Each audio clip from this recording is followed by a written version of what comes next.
Welcome to the Faith Christian School podcast.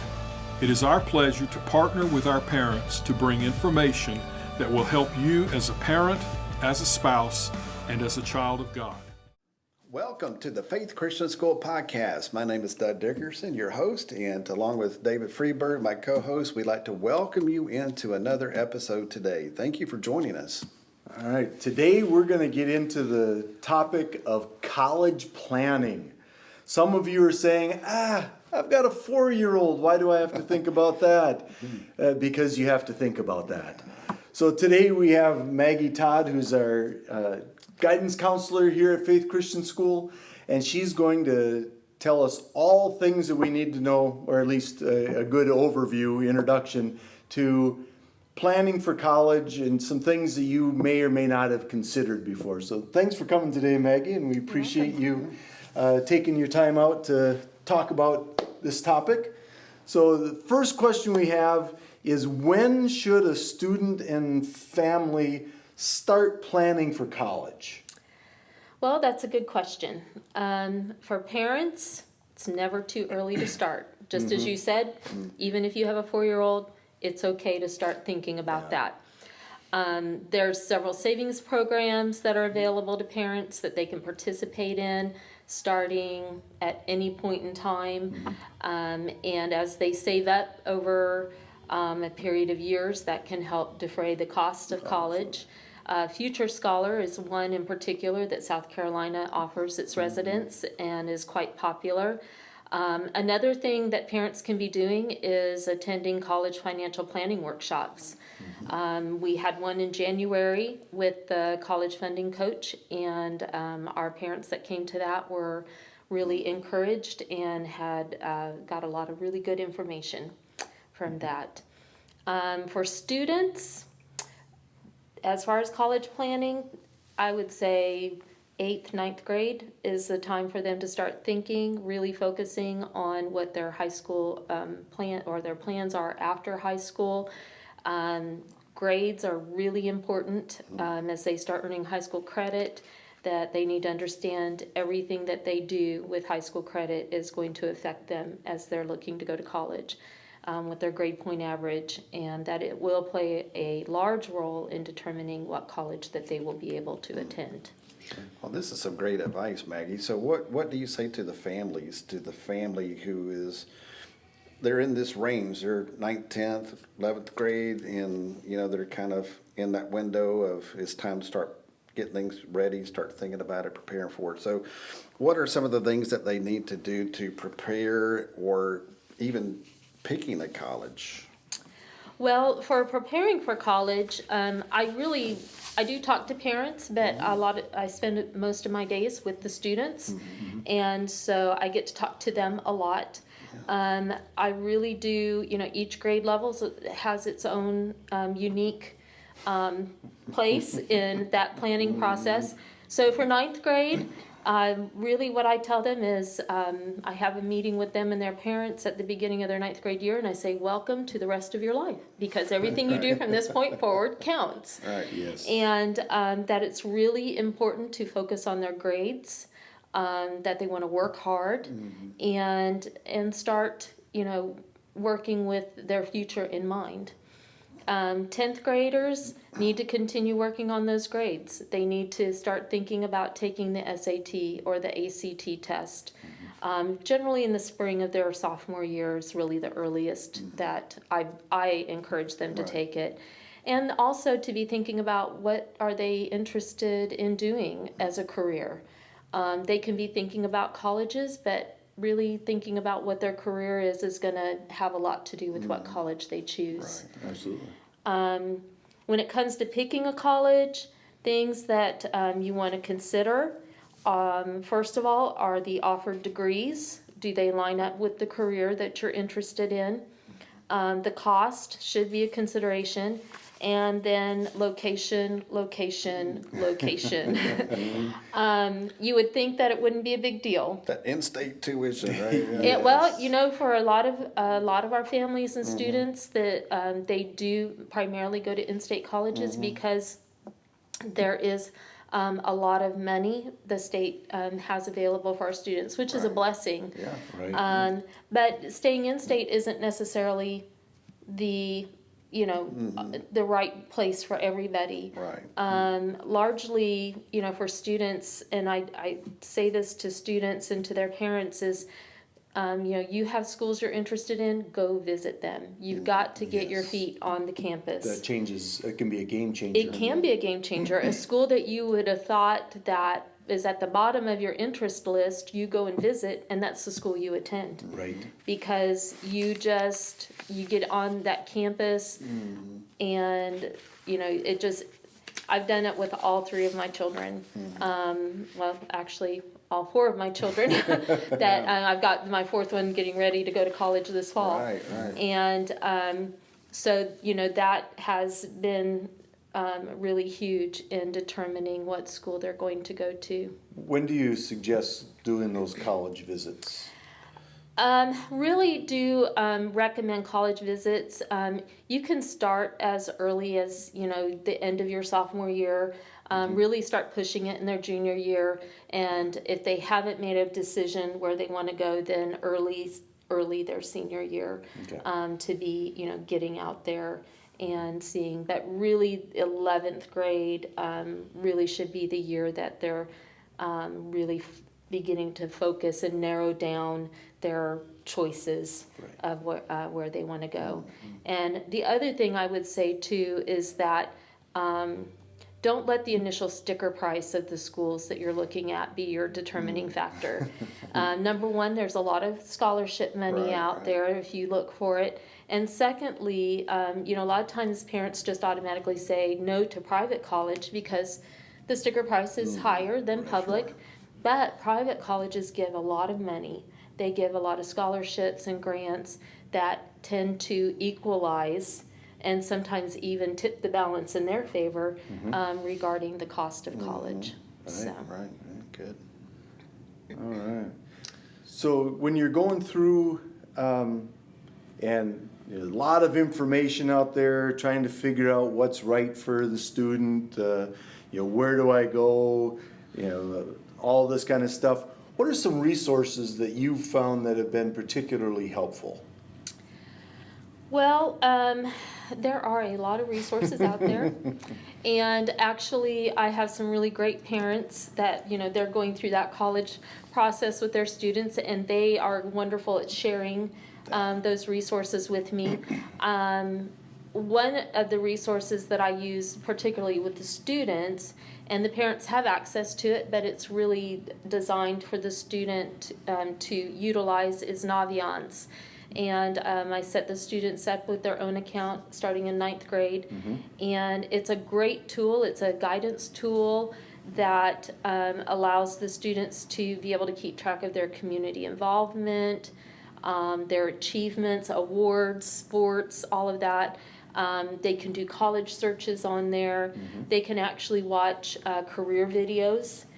There's a really great feature in there, and it has students who traveled across the country and interviewed a variety of different people in different career fields, and so they can kind of get a close-up look at maybe careers they're interested in. They can add schools they're interested in, create resumes that can be used for scholarships, college, jobs. They Right. want to get that first job. And also, they're going to use Naviance to request their transcripts from me to Okay. be sent to colleges as they start that process of applying and looking to get accepted. And they can also track their college acceptances in there too. So it's a really great resource. And they start using it in 9th grade, tracking that, tracking all of those things they're doing. Then at the, when it's time to start applying for scholarships, all that information's right there at their fingertips. So they can, pull it. Another great resource that is out there, College Board. It's where you actually sign up to take your SAT, but they've got several aspects to their website, from test prep to to even college searches, scholarship searches, that Right. sort of thing. That's good. The guidance tab on our website I try to keep that up to date on a regular basis, and it has a variety of resources posted. I have a tab on there for summer learning opportunities, which can get students on college campuses in the summers. The colleges offer all kinds of different opportunities for students that can give them a foot in the door at a school that they may be interested in attending. Sure. Also, again, test prep resources and scholarships are also on our on that page. Yeah, so obviously a big thing for families is, and it's something you alluded to earlier, don't let the sticker shock, deter you from that, Right. because there's a place for you, and you need to be, So what tips do you have for students and families looking for scholarships to help pay for college? What can you pass along with that? Well, I would say first that no scholarship is too small. Yes. Even if it's a $500 scholarship, it could pay for half of your books for a semester. Right. It might Might pay buy if you, well, depending, Yeah. And sometimes if you're a really good shopper, it might buy all of your books for Sure, a semester. absolutely. But really, every little bit counts and adds up in that scholarship. And there are tons and tons of scholarships. You can get overwhelmed really looking for scholarships to apply for. The scholarship opportunities page under the guidance tab on our website, that one I'm continually posting scholarships on there. We get local scholarship opportunities, and then as others, and there are people that are out now reaching out to me saying, hey, here's a scholarship, because they have found that on our website. So they are providing me more information that I get out there, and the thing is to just, pay attention, be proactive. Don't expect that your student's gonna come home with a scholarship. And as a parent, you may need to push your student. No, I know. I am shocked. You may have to sit down and say, you are going to apply for this scholarship. On one hand, I really do, I do believe that the student needs to take ownership of their future and applying for scholarships. But at the same time, the reality is that more often than not, where, that gap, mom and dad are going to be covering a portion of that. So, as a parent, you can be, part of that process. And I do encourage parents to be part of that process and not just leave it up to the students. Have you found in your experience also too, though, Maggie, is that a lot of times these kids are parents, their employers have scholarship programs a lot of times. Have you That is discovered true. that That along is the way? something, definitely something for parents to be aware of. Obviously military families have, they have access to a lot of resources there. If you work in any kind of federal or, even some communities, there's Somerville and Berkeley County, they have specific scholarships that Right. students can apply to. So just really, I guess for me, it's, be proactive and be aware of what's out there. A couple of things I do want to, mention is, number one, that most scholarships are only available to seniors. However, there is money out there for underclassmen as well. So, don't figure, well, I'm just going to wait till 12th grade. But, but do understand that there's not going to be as much scholarship-wise for you to be applying for in 9th grade.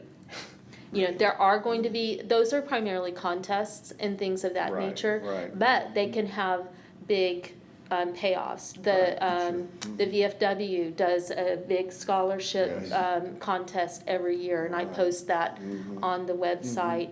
And it has and that one actually has a middle school and a high school. Oh, wow. So, yeah, and it can be, great. and the winner can be a lot of money. Yeah, but the And- accumulation over time, though, is Yes. building up that account, if you will. Right, And right. so And you're great- building great and you're yeah. also building a portfolio, Right, because, right. even as you apply for other scholarships, you can say, I did this, this, and this, or I won this, this, and this, and so that can make a big difference in there. Just a couple other real quick things. Scholly is an app that you can download on your phone, and it will help you search for actual scholarships. Raise Me came to my attention earlier in the year, and I actually sent that out and encouraged all of my 9th through 12th grade students to go ahead and sign up. It's free, and you actually start earning scholarship money immediately. It's based on, you can post your grades in there, you can post athletic involvement, community involvement is huge. We require community service here, and if you are involved in your community and you keep track of that, that can help you earn a lot of money for college, because they want to see that you do more than just make good grades. Sure. How do your ACT and SAT scores affect some scholarships that you might be able to get to?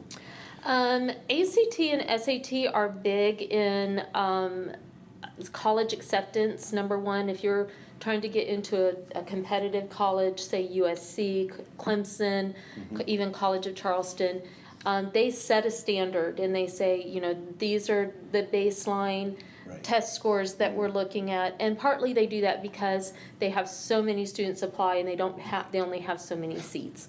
So they have to find a way to to make a determining factor. And there's a lot of scholarships that do the same too. So they make that one of their criteria, as far as, they want to see students, they believe that students that score high on an ACT and SAT, that, they're going to achieve more. I don't know that I totally believe that, because some students don't test really well. So I don't want students and parents to be discouraged if their child doesn't make really high test scores, and don't shy away from applying for scholarships. Right, but there are some that yes, but there are a few that are going to have, they're really looking at, that they want you way up here, and they, but colleges are finding that high test scores don't necessarily translate into great students. So, so that's not necessarily a perfect barometer for your college success. But there are a couple of them that are scholarships that are based on that too. So it's just something to think about. Yeah, and every scholarship is different. So, when you see a scholarship, don't just, and a lot of times I've had historically with my students, as soon as they see the word essay, they just keep scrolling. And really and truly, writing essays, they write essays all the time. And we have teachers that would be happy to help them, edit them and get them in good condition to send in. So, sometimes it's a little effort that goes into getting that scholarship, but it's worth it in the end. Absolutely. To do that. Yep, absolutely. Good. All right. Well, thank you, Maggie, for coming on today and giving us just a quick overview of college planning. Obviously, there's a whole lot more to it than we were able to talk about in just these few brief minutes. But we're going to have a resource page on our website at faithchristiansc.com. Click on the parent resource button and you'll be able to see the show notes. You'll be able to watch the podcast again, those types of things, and get more information on college planning, some of the specifics that we may not have been able to get to today. But while you're there, look at some of our past podcasts and resource pages. We have a lot of different topics that you may be interested in. While you're there, take a look around. You may find that this may be a school that you may be interested in. You can call Cindy at 843-873-8464, schedule a tour, talk to her and ask some questions. You can also connect with us on social media, on Facebook at Faith Christian School, and on Instagram at Faith Nights. Join us next time for our next podcast, when we're going to give you more information that'll make you a better parent, a better spouse, and a better child of God. Thank you for listening to the Faith Christian School podcast. Faith Christian School disciples students to be engaged by Christ and engage the world for Christ. We look forward to partnering with you on our next podcast.